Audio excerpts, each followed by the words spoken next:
ખેડૂતની તબિયત લથડતા તકલીફ મચી હતી। પ્રતિક ઉપવાસ પર બેઠેલા 70 વર્ષીય ખેડૂત ભૂગાભાઈ ડાયાભાઈ ચિત્રાની તબિયત બગડતા તેમને તાત્કાલિક 108 એમ્બ્યુલન્સ મારફતે હોસ્પિટલ ખસેડવાની તજવીજ હાથ ધરવામાં આવી હતી। ઉલ્લેખનીય છે કે વીજપોલના યોગ્ય વળતરની માંગ સાથે સૌથી મોટી સંખ્યામાં ગ્રામજનો અને ખેડૂતો આજે આકરા પાણીએ થઈને અનશન પર ઉતર્યા છે। ત્યારે ખેડૂતની તબિયત બગડતા વિરોધ પ્રદર્શન વધુ તેજ બને તેવી શક્યતા છે।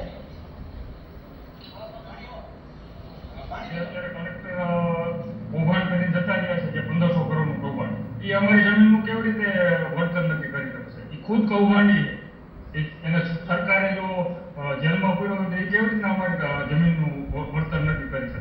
બીજા નંબરમાં અમારા ગામમાં 3000 કનેક્શન છે, તો કનેક્શનના બિલ કાલ સવારે નહીં લે એ લોકો બંધ કરી દેશે અને બિનપિયત કહેવામાં આવે છે। કેવી રીતે બિનપિયત કહેવાય? 3000 કનેક્શન હોવા છતાં બીજા નંબરમાં કેનાલ નીકળેલી છે। જ્યારે કોઈ પણ વ્યક્તિના ધંધા ઉપર કે ઘર ઉપર પ્રશ્ન આવે ત્યારે જાગૃત થવું પડે છે। તો અમારી આ યોગ્ય જ માંગ છે। અમે કોઈ અત્યાચાર નથી કરી રહ્યા, અમે કોઈ આતંકવાદી નથી। તો અમારા ગામમાં પોલીસના ધાડે ધાડા ઉતારી દેવામાં આવ્યા છે। આખું ગામ પોલીસ છાવણીમાં ફેરવાઈ જવામાં આવે છે। તો અમે સરકારને એક જ માંગ કરીએ છીએ કે અમારી મજબૂરીને સમજો। અમારી આજીવિકા છીનવી રહી છે, અમારું અસ્તિત્વ મિટાવી રહ્યા છે આ પાવર ગ્રીડ કંપની દ્વારા।